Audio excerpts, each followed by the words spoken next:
জাহান্নামটা ধরে দাও, কোন আগুনে জ্বালানো হবে একটু দেখাইয়া দাও। কেমন আগুনে এই নাফরমান বেঈমানটারে আমি জ্বালাবো, জাহান্নামটা দেখাইয়া দাও।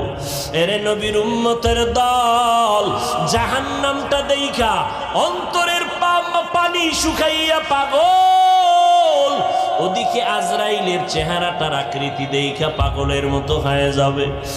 আয়েশা রাদিয়াল্লাহু আনহা বলেন, আমি একদিন তাকাইয়া দেখি আমার মায়ার নবী আমার রুমের একটা কোনায় বয়া চুপচাপ গুনগুন গুনগুন করে নবী কান্না করে। আমি আয়েশা ভয় পেয়ে গেলাম, না জানি কোনো বেয়াদবি আমি করে ফেলেছি নাকি। আমি আয়েশা নবীর পাশে গিয়ে দাঁড়াইয়া বললাম, ও মায়ার নবী,